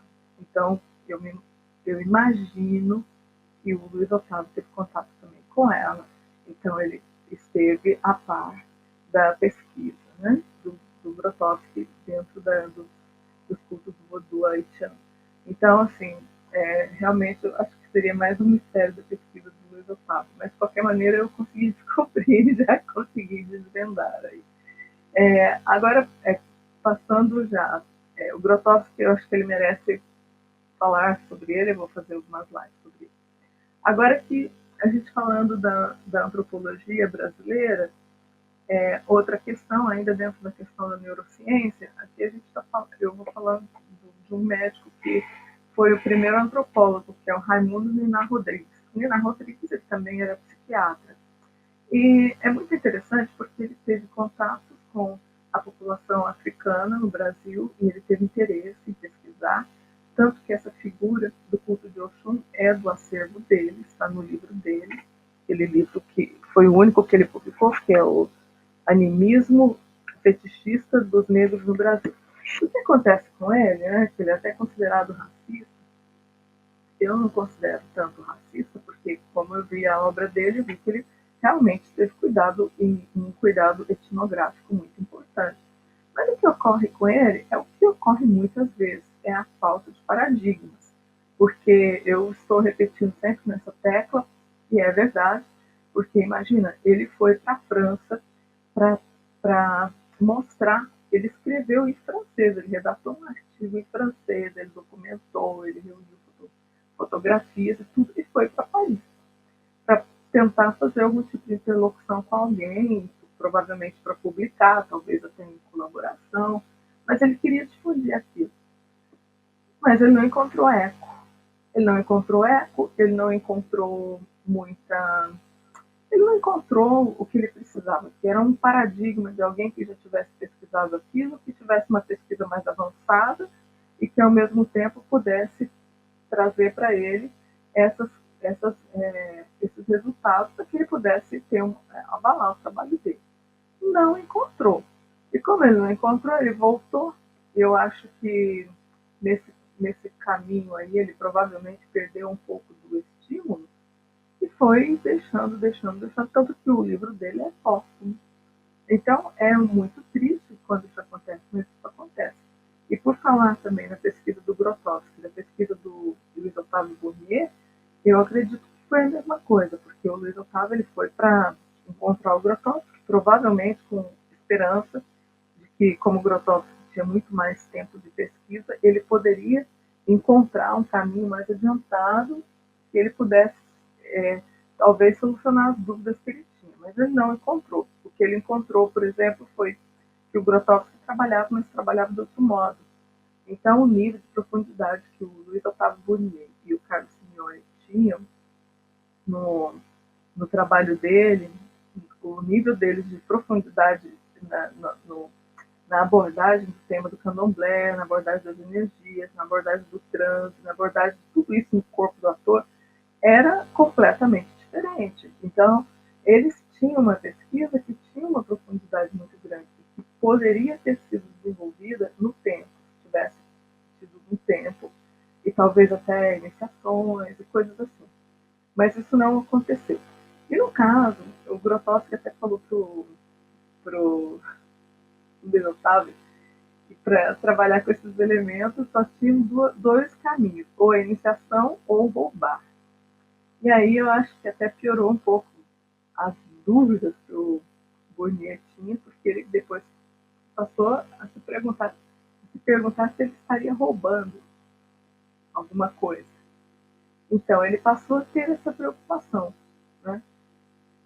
E assim, e por fim, ele não se iniciou, ele faleceu, ele não concluiu o trabalho, e assim ficou. E o Grotowski fez o trabalho que ele já fazia antes, mas ele não avançou além do que ele poderia avançar, na verdade, porque o trabalho dele tinha outras características. E aí a gente vê a questão da falta do paradigma e como isso, muitas vezes, freia o trabalho de uma pessoa que está avançando.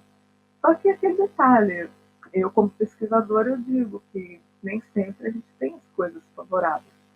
Na maioria dos casos, quando você pesquisa alguma coisa que ou é muito nova, ou talvez as pessoas olhem para sua cara e falem que você não é digno de descobrir aquilo, então, entende?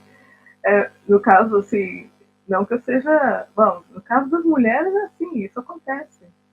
Se eu fosse um homem, então provavelmente as minhas ideias seriam muito mais aceitas. Isso é uma realidade, só que isso não vai frear o meu trabalho, não é? Eu acredito que nenhuma mulher deve se frear por isso, e nenhuma mulher, nenhuma pessoa, e ninguém deve se frear. Porque às vezes a gente consegue avançar em determinados caminhos porque temos circunstâncias que nos favorecem. E aí eu volto a falar também da questão da mulher, né? No candomblé, por exemplo. O candomblé em si, ele é muito mais matriarcal do que patriarcal. A nossa maneira como foi organizado no Brasil foi organizado por mulheres. Então a gente tem toda uma questão da energia feminina muito forte. A gente tem energia feminina muito forte em todos os cultos. Na África, tudo, sempre tem que ter a presença de uma mulher, mesmo nos cultos masculinos, porque tem cultos que são masculinos, como o culto de Ifá, culto de Egungun, que são cultos masculinos. Mas ainda assim tem que ter a presença de uma mulher, pelo menos uma mulher. Então a mulher, dentro desse conceito das religiões de matriz africana, ela tem muita força, muita força. E isso é uma coisa que está aí, né? Então pode ser que na sociedade ocidental a gente seja menosprezada, mas dentro desses cultos nós não somos. Tanto que demorou muito para terem os pais de santo. Antes eram basicamente mães de santo. Tem até um livro da Ruth Land, da década de 40, que se chama Cidade das Mulheres, porque Salvador era uma cidade que dominava as mães de santo. E a resposta para isso é muito simples. Eu comento na minha tese e vou comentar aqui também. É o seguinte, é que a iniciação no candomblé, ela tem duas modalidades. Tem as pessoas que entram em transe e as pessoas que não entram em transe. Então, as pessoas que entram em transe, que são consideradas rodantes, elas passam pela iniciação de Iaô, que é aqueles primeiros 7 anos, e depois ela recebe o decá dela, e ela pode ser mãe de santo, pai de santo.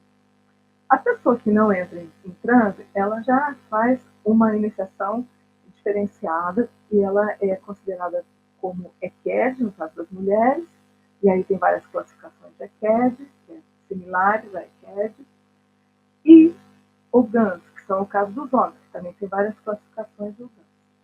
Pois então, o que acontecia antigamente era que somente as mulheres poderiam se iniciar como Yaô, porque Yaô significa esposa, o nome da palavra é esposa. Então era mal visto, até proibido, que os homens se iniciassem como Yaô. Um dos pioneiros nessa questão foi justamente Joãozinho da Gomeia, que se iniciou em Salvador e tudo, e ele já era, né? E era também do culto de caboclo, ele era de Oxóssi e Cunhaçã, e ele foi um dos primeiros, dos pioneiros que se iniciou.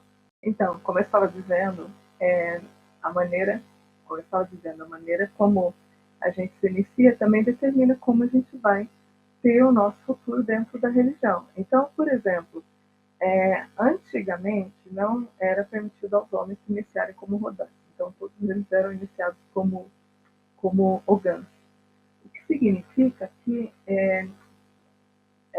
essa pessoa que é iniciada como rodante, ela passa pelo período de Iaô, e aí quando chega aos 7 anos de iniciada, ela recebe o decá dela, e ela pode ser mãe de santo. Então ela pode abrir a casa dela, pode ter os filhos de santo dela.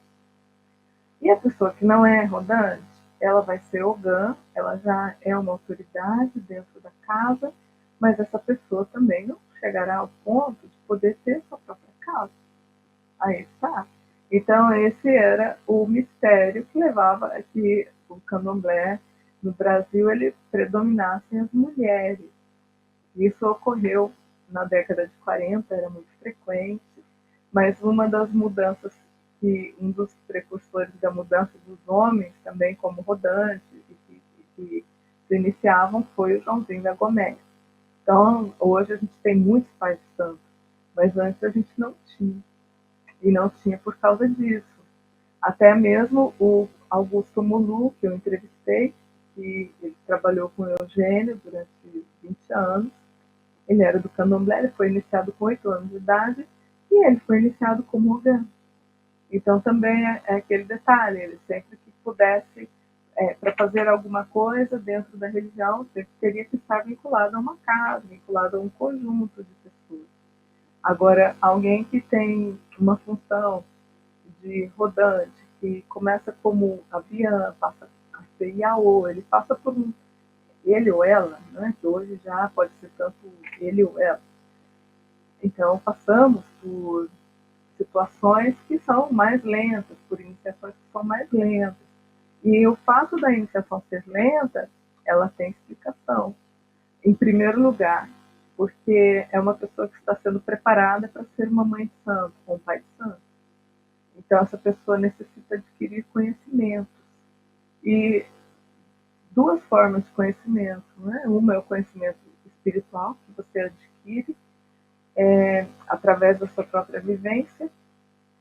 Dentro desse conhecimento espiritual está também o conhecimento do próprio elemento do transe, dos orixás, porque existe um processo de acomodação do corpo, existe um processo de acostumar o corpo, até que a pessoa possa ter controle sobre isso. Porque o controle não é o mesmo para quem está começando e para quem já tem anos de iniciação. E isso é um processo corporal que também passa por um aprendizado. Isso depende do tempo. E a outra questão é que realmente uma pessoa que vai ser preparada para ser um sacerdote, uma mãe de santo, um pai de santo, entende-se que essa pessoa necessita ter conhecimento. Porque amanhã ou depois ela vai se responsabilizar pelo cuidado de outras pessoas. Ela vai iniciar outras pessoas, ela vai cuidar de outras pessoas. Então ela tem que ter conhecimento. Mas mesmo que essa pessoa tenha conhecimento, o candomblé é uma forma religiosa comunitária. Então, as pessoas nunca trabalham sozinhas e as pessoas nunca estão sozinhas. Elas sempre contam com o apoio e também a orientação de outros. Então, sempre existe a figura de um pai santo, de uma mãe de santo, que está ali presente, por mais que essa pessoa já tenha tempo de santo, por mais que essa pessoa já tenha conhecimento. E quando ela necessita, ela também vai recorrer a essa pessoa para que ajude. Então, isso é um pouco, né, o que é aí a diferença do feminino e do masculino dentro do candomblé. Hoje já a gente vê tudo mais ou menos igualitário, mas isso não muda a questão das energias, porque aí a gente encontra também a questão das energias da mulher e do homem que não são as mesmas, tem uma diferença. Embora cada um deles, né, cada um de nós, tenhamos também os elementos masculinos e femininos que são dados pela nossa ancestralidade, porque todos nós nascemos de um homem e de uma mulher. Isso já é impossível mudar, né? Pois então, seguindo, aqui a gente já passou desse tema, foi um parênteses que eu abri.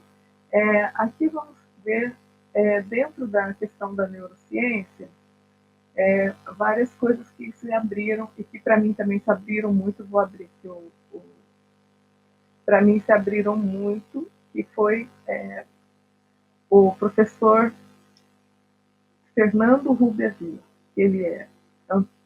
Na verdade, ele é psiquiatra e ele é neurocientista. Existem estudos, né? Começou com a Barbara Lex, depois outra referência é o Eugênio da Kili, que também é uma referência nessa área.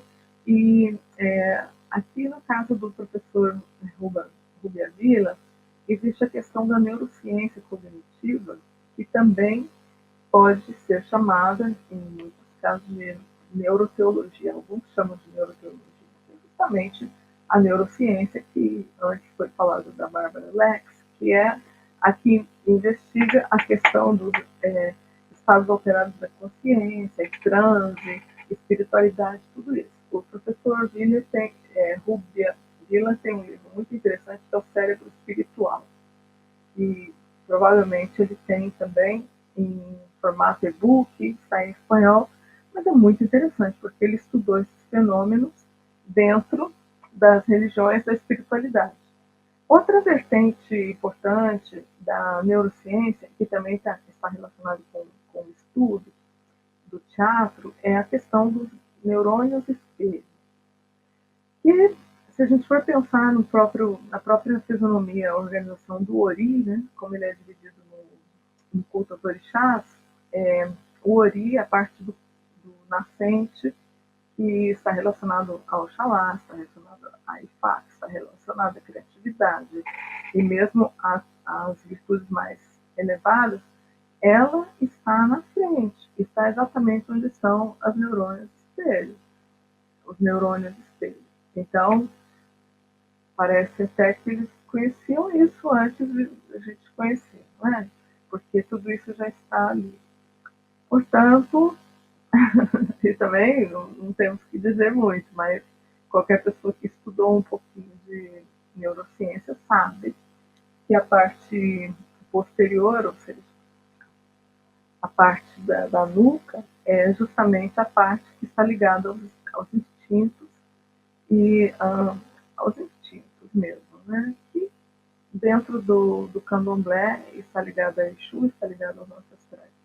Então é muito interessante que existe uma correspondência aí. E outra correspondência são os lóbulos, né? O lóbulo direito, o lóbulo esquerdo, que o cérebro ele é dividido ao meio, então de um lado é direito, do outro lado é esquerdo. Existe um cruze aí, uma lateralidade que se cruza. Então é muito parecido com a organização do Ori, que vocês podem recordar, que a gente mostrou naqueles desenhos, que o Ori também é dividido nessas posições, 4. E na verdade 5, porque tem o Ori Nu, que é a parte do centro da coroa, que é onde está a parte mais importante. E ainda falando aqui do neurônio espelho, aqui também tem a questão, isso aqui já é a parte do professor Villa que estudou mesmo essa questão da espiritualidade dentro do cérebro. E aqui fala do sistema límbico, que está vinculado às emoções, e vários detonadores, como por exemplo a amígdala, o hipocampo. E além do mais, ele fala do sistema simpático e parasimpático. O sistema parasimpático ele é vegetativo e controla as ações vitais, como meditação, ele se ativa com meditação, privação de alimentos, isolamento, entre outros. E o sistema ativo são sistemas vegetativos, que está muito ligado ao exercício físico, como a dança, a música, que seria, por exemplo, o sistema simpático, entre outros. E o sistema simpático e parasimpático, eles governam as questões que são de resposta automática mesmo do corpo. São elementos de sobrevivência, órgãos vitais, e está muito ligado também à pulsação e também à questão hormonal, porque na verdade, como eles se ativam e desativam, então eles também ativam a questão hormonal. Mas por um outro lado, eles também são ativos na questão do trânsito. Tanto que aqui, como ele estudou, ele coloca, né, o sistema parasimpático, que ele é mais passivo, ele se ativa mais durante a meditação, que é uma atividade mais calma. Já o sistema simpático, ele já tem a ver mais com o ritmo e com o movimento corporal, que é muito próximo do que a gente trabalha no candomblé. Então, tudo isso já está sendo pesquisado pela neurociência e são estudos muito interessantes. E no caso, passando aqui ainda para a neurociência, tem um outro experimento muito bom, que é esse aqui, do Michel Persinger, que é o casco de Deus. Ele chama casco de Deus porque casco seria o capacete de Deus, né? Porque ele realizou experimentos com pessoas comuns, pessoas sem nada de extraordinário, e esse capacete ele tem estimulações neuronais não invasivas, mas devido às estimulações, quando as pessoas foram estimuladas por esse capacete, ou seja, nas zonas em que foram estimuladas, o tipo de estímulo que ele produziu, o que gerou foram experiências místicas. Isso já é interessante. Mas o mais interessante de tudo é que geraram experiências místicas, mas as experiências místicas que geraram aí foram moduladas pela cultura. Como assim? Bom, quando ele fez o experimento com uma pessoa que era muçulmana, por exemplo, essa pessoa teve uma experiência, uma visão mística. O que ela viu? Ela viu Alá, ela viu Maomé. E quando a pessoa era católica, ela via a Virgem Maria, ela via Jesus. Então, por aí a gente começa a pensar também na influência da cultura no, na questão da religiosidade. Não da espiritualidade, porque aí, para mim e para algumas pessoas que pesquisam, são dois fatores ao mesmo tempo. O primeiro é que existe um sistema fisiológico que produz estados alterados da consciência. E esse sistema fisiológico, ele pode ser ativado pela religião, ela pode ser ativado por práticas, como a gente viu, né, anteriormente, né, o próprio sistema vegetativo do corpo, ele também produz isso. Basta você estimular, dependendo de como se estimula, ele vai produzir.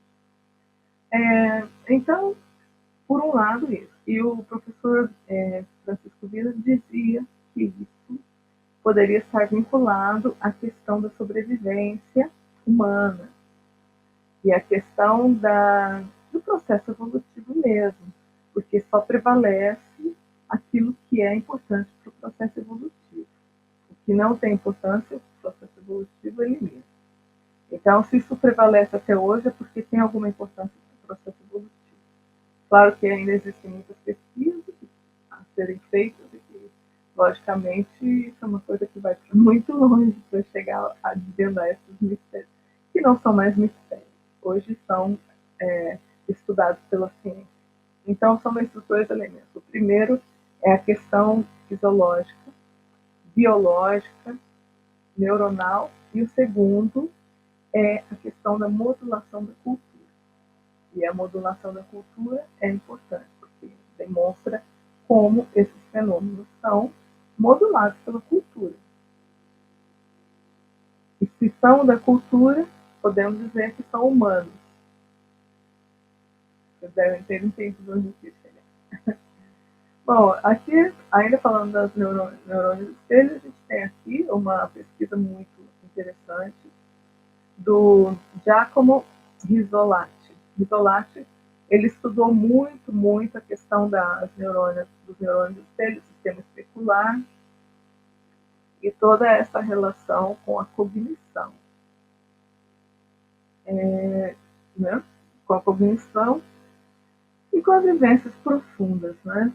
E tem vários estudos sobre isso, que compensa muito realmente visitar. Então, eu creio que de neurociência a gente já tem bastante, né? Cabe falar que o teatro já estuda isso. Bom, então aqui a gente vai continuar falando sobre a física quântica, como ela entrou nesse trabalho através do antropólogo Bertrand Russell e também através do Grotowski, né? O Grotowski com a termodinâmica. E, de alguma maneira, a utilização da teoria do caos e também do princípio de incerteza são temas interessantes dentro da física quântica, mas que também dialogam um pouco com essa questão do ritual. Bom, chegamos às conclusões, né? E como eu havia dito, dentro da teoria de motivos e estratégias, a gente sempre procura saber se a estratégia que foi adotada, ela foi realmente uma estratégia que levou a um resultado. No caso, se formos pensar a grosso modo, como não houve uma conclusão, não houve um método, não houve uma obra, então a gente poderia pensar que não houve um resultado. Porém, olhando por outro aspecto, que a pesquisa ela é sempre um caminho contínuo, que ele vai ser continuado por outras pessoas, então alguém sempre vai fazer uma contribuição e essa contribuição ela vai receber outra contribuição e assim vamos avançando coletivamente.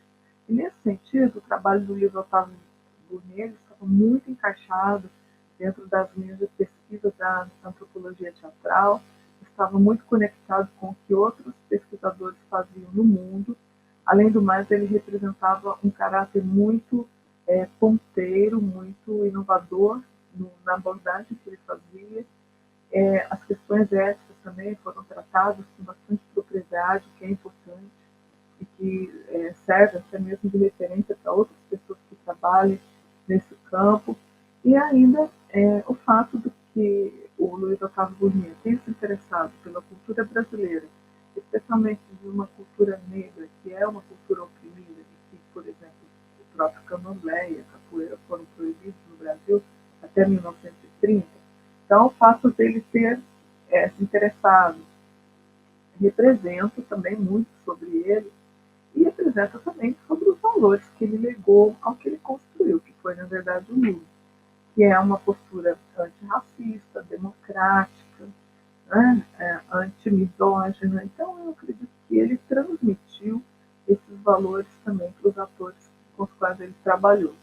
E, de qualquer maneira, né, o Leszek Kolakiev, ele foi perguntado por mim se realmente era pertinente trabalhar sobre esses temas. E, e sim, ele disse que sim, mas de qualquer maneira, tanto pela abordagem, a resposta dele, e também pela abordagem da neurociência, que demonstra que os fenômenos espirituais eles também são biológicos e socioculturais, ou seja, também são adultos na cultura. Então, nós chegamos à conclusão de que estamos falando de elementos humanos, né, que são articulações humanas de elementos da natureza e de elementos nossos próprios. E aí, eu mesma diria que o Grotowski falava de que você rouba os seus conhecidos, eu diria que isso é impossível, porque roubar é impossível, porque é algo que já te pertence, que está dentro de você. Continuando com as conclusões, o que eu poderia acrescentar é que bastante, bastante questões que o Burnier colocava naquele momento, elas talvez nem pudessem ser respondidas pelo teatro ou pela antropologia. Eu estou encontrando, por exemplo, na física quântica, estou encontrando na neurociência muitas respostas daquelas. Isso também está dentro tanto da linha de investigação da antropologia teatral, como da etnocinologia e também dentro do que propõe o NUME, que são pesquisas interdisciplinares. Lembrando que o NUME é núcleo interdisciplinar de pesquisa teatral, né? E quando se trata de pesquisa interdisciplinar, significa que ela vai também poder olhar por outras áreas.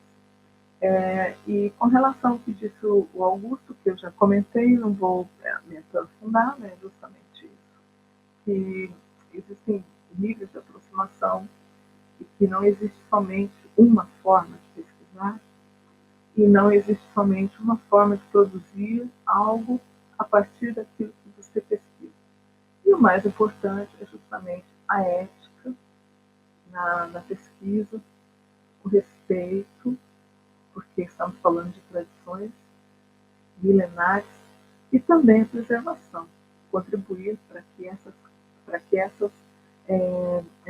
esses elementos sejam preservados. E aí a gente entra também em outra pergunta do Luiz Otávio, que aparece na tese dele, que era se ele estaria é, contribuindo para destruir aquilo que ele amava, porque na verdade ele tinha amor por esses conhecimentos e por essas tradições. Então a resposta, eu posso dizer já, pelo que eu estudei de patrimônio, né, pelo que eu estudei os conceitos de patrimônio, como eles são desenvolvidos na Unesco, e até mesmo da preservação do patrimônio, é que a preservação ela também passa pela transmissão e pela valorização. E isso se faz através da arte, através da cultura, através da educação. Portanto, uma atitude de preservação, ela também passa por esse processo de trabalho, de pesquisa e até mesmo de transformação mesmo numa obra artística. E a transformação na obra artística ela não será uma repetição, como já me comentou várias vezes o Carlos Simeone, de que isso não era um objetivo. A repetição não era um objetivo. É simplesmente trabalhar e criar coisas novas. mas o fato de você criar coisas novas, ele não modifica a essência daquilo que você pesquisou anteriormente, porque ele persiste dentro do ambiente dele, mas, por outro lado, a gente dá outras dimensões para as coisas. E dando outras dimensões também aumentam as possibilidades de que isso seja perdurável no tempo. Né? E então, somente para concluir, eu coloco que realmente é muito importante a criação de metodologias de pesquisa, de protocolos, do que eu comentei, que parecia ser até uma coisa engraçada, né, de a gente ter cuidados, riscos laborais, isso tudo faz parte, gente. Então, nós temos que ter também a consciência de que na área da pesquisa, na área das artes, a gente tem que ter esse cuidado, esse autocuidado, que o nosso bem-estar ele também é importante. E tudo que a gente faz, não é? Então é isso. E eu vejo que hoje muitas pesquisas já avançaram e que é muito importante incentivar pesquisas nessas áreas para que a gente possa ter também um conjunto de materiais que sirvam de apoio para os pesquisadores, para que a qualidade desses trabalhos novos sejam boas, que a gente consiga fazer coisas com boa qualidade e, além do mais, que a gente consiga ter também uma relação bastante positiva, né? Tanto entre os pesquisadores, o campo pesquisado, para que a gente possa realmente encontrar caminhos mais adequados para essa pesquisa e que depois também a gente possa ter uma interlocução das pessoas com relação ao resultado que a gente apresenta. Para finalizar, eu deixo aqui também um pouco do que eu faço, do que eu sou, né? Eu sou já de muitas áreas, como eu disse para vocês, e tudo para mim tem esse grau de profundidade. E além do mais, eu moro em Madrid, então muitas coisas eu não posso fazer presencialmente, mas a nível de tudo que é virtual, sim, estamos aqui. E aqui a gente tem o logo do Poética de Orixás, que é a metodologia que eu desenvolvi para pesquisa, para processo criativo e também para análise. E aqui a gente tem uma mensagem subliminar, porque a gente tem o P, o O, né, poética. A gente tem aqui a palavra ética muito clara, no sentido de que isso é importante. Ori, porque o Ori é a base de tudo, que é a cabeça, é o mais importante, né, os orixás. Aqui a gente tem uma mensagem também de caminhos, né, dos eixos, que sempre tem um cruze de caminhos, porque os caminhos sempre se cruzam e as decisões se tomam. Senão a gente não avança. Então a gente tem que ter essa coragem de tomar decisões, sim, sempre. E se a gente pode trabalhar com esses elementos, aqui a gente também tem a resposta, porque aqui a gente tem um P, a gente tem um O, depois a gente tem um B e a gente tem um E. A gente pode, tá? A gente pode, sim, depende de como a gente trabalha e com os cuidados que a gente estabelece e também os autocuidados, né? Aqui nessa página, aqui eu tenho o QR Code com a tese, tá? Que é o documento que dá acesso à tese. A minha tese, que está na Universidade Rei Juan Carlos, está online, vocês podem baixar, podem ler, por favor, citar, estudar, e se precisarem fazer contato comigo, tem aí também meu contato, e aqui o logo do Poético de Orixás. E eu gostaria de agradecer a cada pessoa que esteja vendo esse vídeo. Eu espero que tenha sido útil para vocês tudo que foi falado aqui. Para mim foi muito importante concluir, finalizar esse ciclo e eu continuo com a minha pesquisa, logicamente, e ao mesmo tempo ao serviço, né, das pessoas, da comunidade e tudo mais, justamente na minha área de especialização. Então, vocês podem contar comigo, podem contar com a minha colaboração. Muito obrigada, um grande abraço.